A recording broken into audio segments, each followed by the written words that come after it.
Welcome to the Doggy Dojo. I'm your host, Susan Light, a Los Angeles-based dog trainer on a quest to become worthy of the title Sensei of the Doggy Dojo. Today, we're finally doing a topic that has been on my list since the podcast launched, and I'm not joking. We're talking about the pros and cons of dog parks and doggy daycares. These are incredibly popular with dog owners and generally avoided like the plague by pet professionals. Why is that? What can we do to close that gap? We're going to talk about the risks and rewards of these places, some red flags you can look for, and hopefully some good questions you can ask yourself so you can make an educated decision about whether or not to take your dog to the dog park or to a daycare. My guest today is a member of the APDT and a practicing Nichiren Buddhist, working to promote ethical and compassionate methods of dog training and behavior modification in the UK and beyond. She works one-on-one with dogs and their guardians, as well as groups, and is available for online sessions with anyone across the globe with dogs of any age or background. She has a particular fondness for dogs struggling with reactivity, and with her Yorkie mix Norma, is on a mission to help people learn to recognize that small dogs are valid and have needs too. Once a month, she hosts an Instagram Live designed to share rewards-based methods of training and get the education out there to people who perhaps can't afford to work with a professional or for whatever reason won't. Please welcome from Howl School for Dogs, Kerry Sheldrick. Welcome to the podcast, Kerry. Thank you. Thank you for having me. I'm super excited to talk about dog parks and doggy daycare. And I'm glad you're coming to talk with me because I think that dog owners and pet parents, they don't think about daycare and dog parks the way the professionals do. No, in fact, I've met some people through my work that have said, I don't send my dog to daycare. Does that make me a bad guardian? But almost like there's an expectation that your dog should go to doggy daycare. And there's some tremendous marketing out there for daycares. Or that they should enjoy the dog park, and if they don't, it's like a goal, right? Oh, I got to get my dog trained so that they like the dog park. Sure. I mean, we don't have specific dog parks over here in the UK.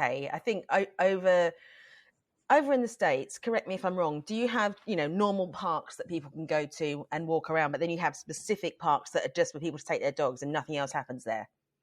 Is that right? Yes. So we have regular parks and they usually have leash laws, right? So you can take your dog to the park, but they have to be on leash.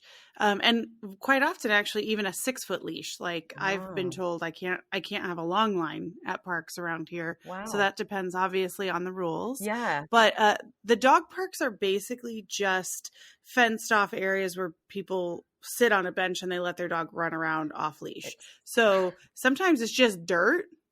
It's not even like a park. They're not usually very large. They're just like a fenced in area because at least here in Los Angeles, in the city, people don't have yards necessarily.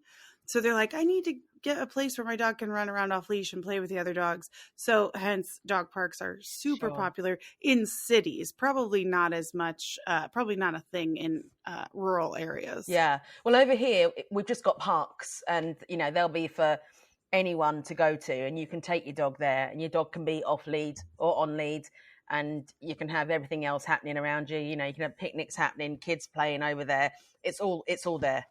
There's no some people do hire out if they've got a dog that struggles with reactivity. They might hire out a field somewhere, but it's, to be honest, it's not very common over here. It is generally you take them to the parks, and we're very lucky in London. We have a lot of parks, especially. I mean, I'm in Hackney, and there's loads of parks around. So that's great, and you get to learn which parks are kind of the better ones to take your dog to. That are perhaps the guardians are a little bit more conscientious, and which ones are just a no. Well, you and I can focus on daycare then. Sure. And I can speak a little bit towards more like the cultures in American dog parks, because to be honest, if I had to choose, gun to my head, one or the other, I would choose daycare. And for me, the reason is at a dog park, there's no gatekeeper at all. There's nobody possibly cleaning the place. So for me, there's a risk to your dog's health from contaminated dirt, contaminated water, other sick dogs that have been there or are there when you're bringing your dog, a dangerous dog that the guardian doesn't realize that's just letting them run around. I've seen a lot of dogs get injured at dog parks. So the fact that it's literally the Wild West, anybody can show up and nobody's there to say that puppy's too young, that dog's too dangerous, that dog is sick, to me makes dog parks just a lot more dangerous than a doggy daycare. Yeah, I mean, the some of the parks over here are insane when it comes to the amount of dogs in them. And one thing that I find really difficult as well is, like you say, there's no one kind of supervising, but often it becomes like a social activity for the guardians, and they'll kind of all be chatting and everything, and then no one's looking at the dogs, and the dogs are just all out of control, and there's weird behaviors that are happening, bullying behaviors, things that they're not recognizing, because they're not professionals, or they don't know about this sort of thing. Sometimes you see people bring their dogs to the park and then they go off and they jog around the park. So they're not even looking at what their dog's doing, and their dog's, defecating and no one's picking it up, or their dog's running up to people, or another thing that's really difficult is other people coming up to dogs and just, trying to stroke them. And it's like, whoa, you can't do that. I had a guy come up to me with his child. He had like a 4-year-old child that was toddling along. Do they toddle at 4? I don't know. I don't have kids. This kid came walking over to touch my dog. Now, my dog does not like kids. And I said to the guy, please keep your child away. My dog doesn't like children. And he went, oh, no, it's fine. It's fine. And I said, no, it's not fine. My dog will bite your child. And he said, it's all right. My kid's got to learn. So, whoa, not with my dog, he doesn't. Wow. Yeah. I think there's just a huge misunderstanding of like what dog behavior is and what dog behavior is normal and what sociability is normal for dogs. And I think dog parks and daycares sort of perpetuate that. Like everybody feels like they're a failure or there's something wrong with their dog if they can't just throw them in a dog park or a daycare situation and have everything be okay. Yeah. But people don't realize that's not like a normal situation. It's a really specific situation. And some dogs will be successful in there. Some dogs will like it. And some dogs, I dare say the majority of dogs will not. I agree. And I think there used to be years ago, I think people would really consider getting a dog because, they think about whether or not they could have one. I don't know if I can have a dog. I haven't got a garden. I don't know if I could have a dog. I work all day. But since the dog parks we don't have dog parks, but since daycares arrived, I think people don't consider that so much and just assume that, oh, it's fine, there's daycare. So I'm going to get a dog and I can work my long hours because they'll be absolutely fine at daycare. And as you say, in my experience, most of them can't cope with it. And there are some really, really compassionate, lovely people that I know out there running daycares. Yeah. And despite their best efforts, they're not behaviour experts. That's not what they train to do. They love dogs and they wanted to set up a business where they could spend time with dogs. But, they're usually woefully understaffed. I would love to see a place where there's at least one adult per dog. So they could have... that would never happen. No, but that's what's needed, right? You can't make money on that kind of numbers. I think that's another problem is they get really, really full. Yeah, they do. Sometimes there's like 80 or 100 dogs there. Yeah. Oh God. I mean, I don't think that I've seen a daycare with that many here. We don't. I mean, we don't have the full disclosure. Here. I train at a daycare, right? And they max out at 100 dogs. Nearly just went when you said that you have 100. Wow, that's an insane and you amount should of dogs. See, when they hit capacity and they put up the sign on the door saying we're at capacity, we can't take any more dogs. People are very upset when they're trying to bring their dog, and this is something that they are doing that's putting the dogs ahead of the profit, people are still coming and want to drop their dogs off. And they said, we just can't. It's not good to have more than that amount of dogs here. So this is something we need people to understand. There needs to be a limit to the number of dogs in a space. Absolutely. And it should probably be lower than 100, but this is the issue with making money as a daycare, right? Well, quite. I mean, it's just not natural for dogs to spend that amount of time with other dogs. And it's not how you socialize a dog. I think a lot of people misunderstand what socialization is. 1,000%. Yeah. You know, like I feel like getting it tattooed on me, 16 weeks of age and then pretty much you're done. That's it. And if they haven't had a positive experience of what socialization is, and it's not just them all running around together doing what they want, then after that it's all counter conditioning and desensitization work, and they're not just going to get used to it in a daycare environment. Yeah. So I do have a puppy episode where we talk about puppy socialization. I cover all that. So we won't retread that, but you're absolutely right.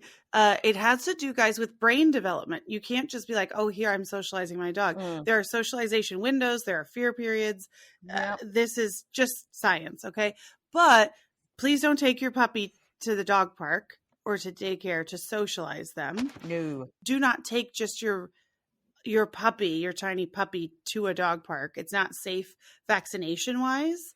It's not, this is why I'm saying, like, at least the daycare would be like, no, that 12-week-old puppy cannot be here. Yeah. But if you're the dog owner and you're just like walking into the dog park, please don't do that with a tiny puppy. It's not going to be a positive experience for them, and it's not safe. So I think it's really good that you are training within a daycare setting, so that there is some really good behaviour advice that's being given out. Because one thing that worries me is with clients of mine, if I'm working with a dog on a particular behaviour or trying to help them learn to be calm or whatever, and they're doing all this brilliant work, but then they send them to a daycare setting and suddenly there's somebody else using different methods. And not necessarily, there's a lot of professionals that don't even realize that spraying water onto a dog or rattling a coin tin or something is an aversive, stressful thing, just because it doesn't physically hurt them. And so, you can be doing all this amazing work with your dog at home and then sending them off for hours a week with somebody who's just undoing all of that. And that's another thing. It's the same with children. They go to school and they're learning different rules of the world, and it's a little out of your control. That's one other thing where I would take daycare over a dog park. Not every daycare, but if it is designed well, if it is supervised well, if the people are treating the dogs in a certain way. Because full disclosure, I worked at a daycare when I very, very first started training for 2 months. Right. And it was my first experience at a daycare. I had no idea. And she was having she's like, it's not good for the dogs to bark. They can't bark. It's too stressful for everyone. So if they would bark, she had all of these like shaker penny cans, like you said, and she wanted us to like throw them at the dogs that were barking.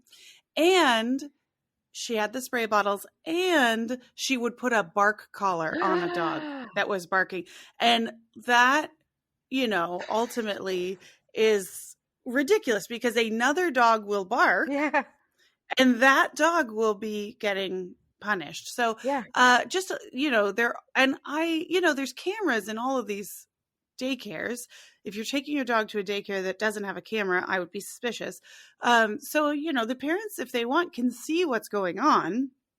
I just think nobody really understood how detrimental that could be for the dogs. Do you know what I mean? Like, everybody's doing it with good intentions in their heart. But if you don't know, you don't know.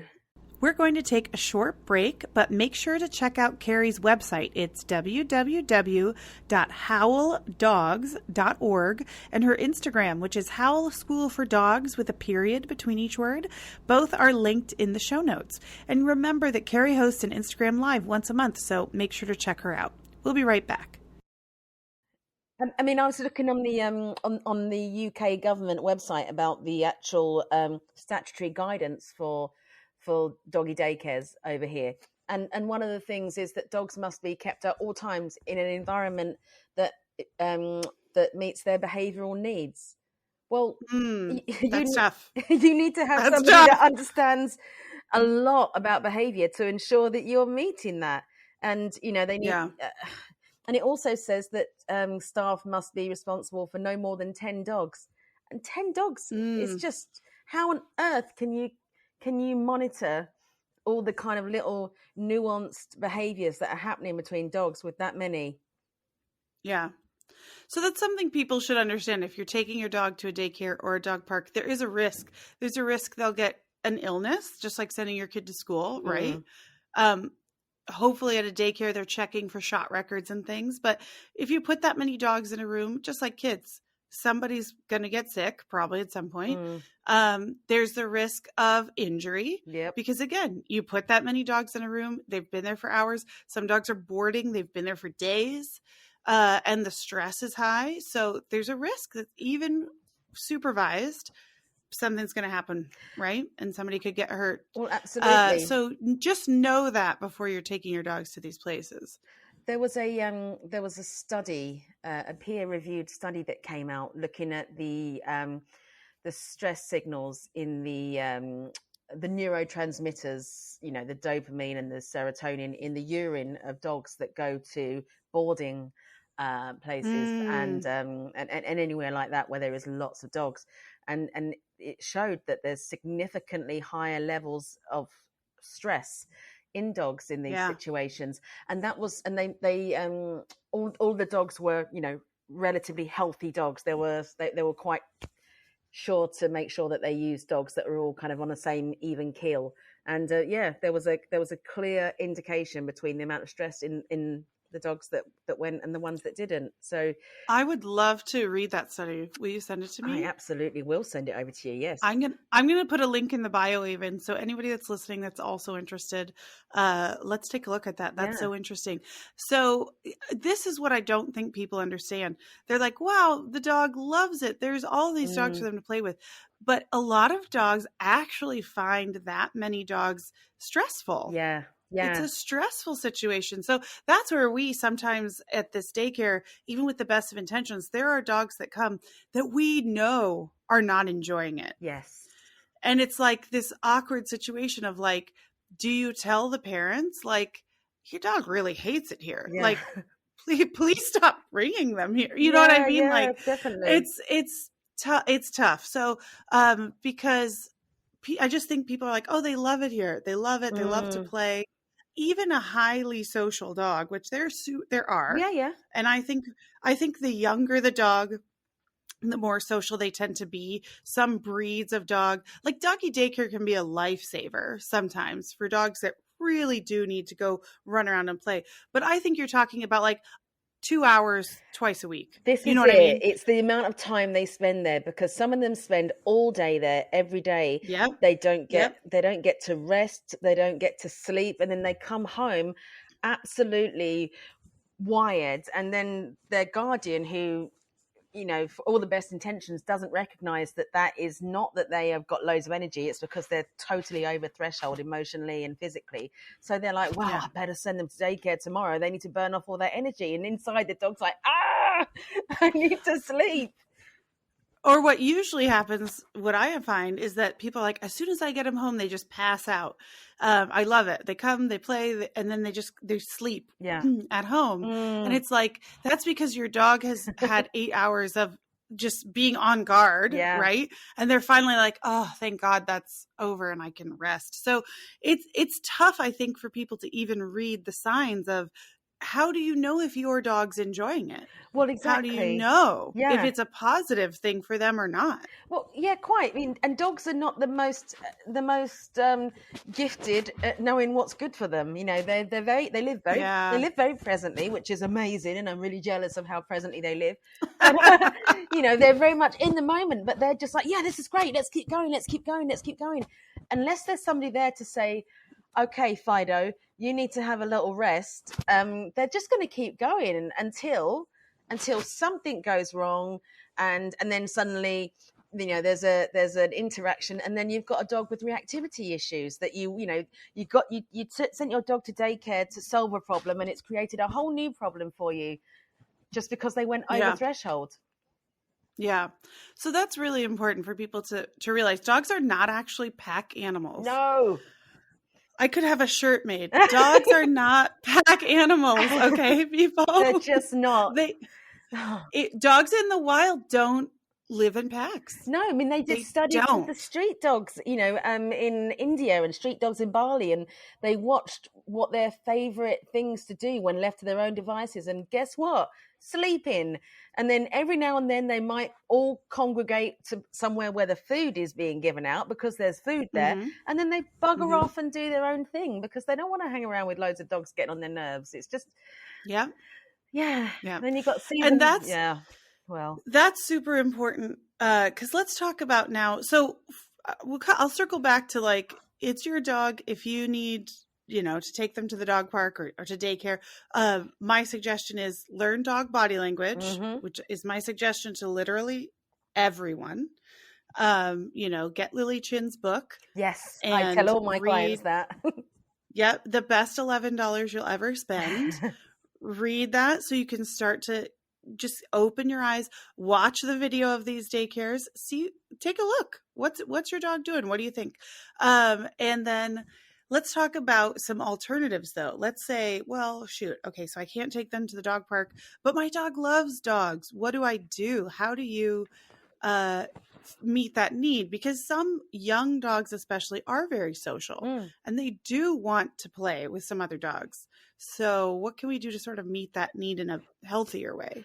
I think arranged play dates are wonderful in a place where it's safe, where there's, ideally one other dog, a dog that your dog likes, where they can play, where you can actually watch them and see the appropriate play taking place with the calming signals and the role reversals and then taking breaks, and just having a rest. And then that's the ideal, isn't it? I always recommend that to clients. Just find your dog, if they're a dog that enjoys playing with other dogs, find them a good playmate and arrange that rather than there being 20 dogs chasing around.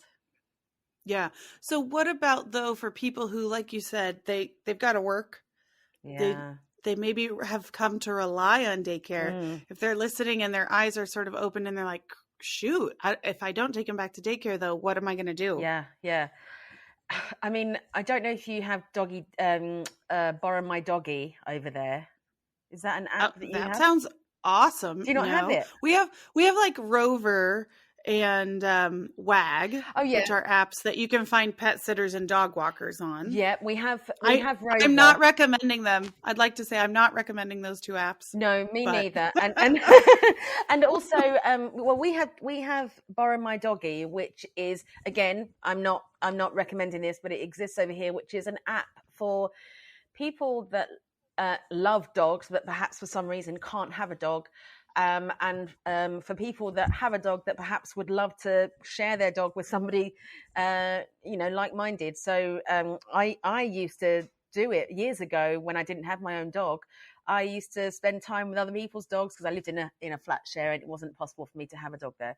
So I just used to take other people's dogs for the day, or they might come and have a sleepover. There was no money exchanging hands or anything. I was doing it just because I loved spending time with dogs, and so I built up some really good relationships. The downside of that, of course, is that you can't then rely on that. People. Yeah, it's not not a paid for service. Right. So I mean, there are people that are providing one-to-ones or one to two kind of daycares, setups in their homes, which can be a few of my clients have kind of started sending their dogs to those sorts of things, and it's had a really kind of transformative effect on their dogs, just because they're just they've got space. There's only one other dog there. It's quite pleasant. Yeah, it's just like hanging out at somebody else's house. Yeah, I'm so glad you said that. Here in LA, I know two women that do that. They run very small daycares in their homes. And then they also will go walk dogs as well. Yeah. And that's their profession. That's what they do. Yeah. And they're amazing at it. And they've both come to some of my classes to try to learn more about dog behavior love that for so them. they can do better for the dogs. Yep. You know, they refer clients that need some training to me. But I was going to say, I understand there's not enough of those to meet the need. I'm sure that, but to me, that would be your ideal situation. Well, definitely, because they could, you know, if I was, I don't do that, but if I was going to do that, I would charge loads more than daycare would, because, you know, you're not going to have as many dogs. Exactly. You can't make money by having 100 dogs there. Exactly. Yeah, so there's that. And also, you know, if that's not an option, there's people that will drop in on your dog, but you have to ensure that your dog, you know, has no separation anxiety going on. So you need to do the work with that. If you are going to leave your dog, you know, for a few hours, I would never recommend leaving a dog for more than 4 hours at a time. Yeah. But you can get people that, you know, that will drop in and maybe, you know, let your dog out for a wee and all that kind of thing. And I think people feel bad. They're like, oh, the dog will be home alone, or the dog will be in a crate while I'm at work. Let me tell you, there's probably dogs that would prefer it. Oh God, right? Yeah, I prefer that. Yeah, let me sleep on the sofa. I mean, I'm not a huge fan of crating dogs, just because I think that they often get misused, you know, as places of punishment and things like that, or dogs are put in them for too long. But I often suggest to people, kind of have your dog in if you don't want your dog to have free reign of the home, get a playpen area and have them in that area. Yeah, like a smaller. Yeah, it's a great idea. So they can get up, they can move around, but they're not trapped and frightened of being alone, you know. But dogs that do enjoy being home alone. My dog loves it. When I go out, I sprinkle a load of treats on the carpet, and she's like, "Oh, for God's sake, Kerry, hurry up and go so I can get started on this." And then I'm out, and I only leave her for, you know, a couple of hours at a time, and then I come home, and she is Sparko on the sofa, snoring her head off. And, you know, that the idea of sending her to any kind of daycare or anything would be hell for her. She would hate it. Yeah. So it's individual. There are dogs. I'm glad you mentioned separation anxiety, because I think daycare is sometimes an only option, because when you're working with it's isolation distress usually, because separation anxiety, if you take your dog to daycare and they're truly attached to you, they're still going to be stressed out. Isolation distress is what we're actually talking about when we talk about a lot of separation anxiety, where the dog doesn't care who's there as long as they're not alone. Yes. So to be honest, daycare is sometimes your only option if you have to leave and you can't find one of these smaller things. So these businesses exist to meet a need. Just go in with open eyes, shop around, definitely shop around, watch the cameras, you know, and choose the best one that you can. Ask the good questions as well. What do you do when there's a difficult behavior happening? How do you manage that? And if there's any sort of punishment happening, you don't want to send your dog there.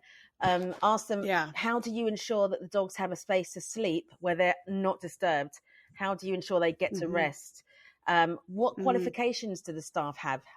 And do they have regular? Great one. Do they, you know, are they learning all the time, or are they still operating on information from 20 years ago? You know, and I always like to ask, who do you follow on Instagram or on social media? You know, there's a few. Ooh, great one. There's a few red flags that would come up that I'm not going to mention here, but, you know, there's certain celebrities. If anyone's been listening to my podcast for long, they know who you're talking about. So, you know, if any of, I mean, if anyone is kind of saying, "Oh yeah, I'm a big supporter, love Cesar Milan," then I would say, right, this is not the daycare for me. You know, so that, some really good questions to ask. And also, do they understand the stress signals in a dog? Do they understand how much or how little a dog needs to walk? You know, I sometimes see dog walkers, you know, that are working part of a doggy daycare, taking dogs out, and I can see little puppies walking with adult dogs, and I think, they shouldn't be out together. That puppy can't walk as much as that dog. And, you know, so, ask the good questions. And if you're in the UK, look on the government website, because there's strict rules there. Thank you, Kerry, for joining me today. My biggest takeaways from this conversation are that there's no right or wrong. Every dog is an individual, and every dog park and daycare is a totally different scenario. But it's important to realize that some dogs do not thrive in large groups, and that's not a failure for your dog. These places exist so you can choose to use them or not, based on your needs and your dog. But we again caution you that the pet care industry is unregulated. Anyone, literally, can open a dog daycare. So make sure you check yours thoroughly before trusting them with your dog. And no one is there to regulate at the dog park. So if you choose to use one of them, be extra vigilant and please learn some canine body language so you can really see what's going on with the dogs there. Phew! All right. Thank you for stopping by the dojo to learn with me this week. This is your aspiring sensei, Susan Light, signing off. You can find me at doggydojopodcast.com, or I'm Susan Light LA on Instagram, Pinterest, and Facebook. The music was written by Mac Light. You can find him at maclightsongwriter.com. If you like the show, you can support it by subscribing, sharing it with your friends, rating it, and reviewing it on Apple Podcasts. I'll be back in 2 weeks with another new episode of the Doggy Dojo.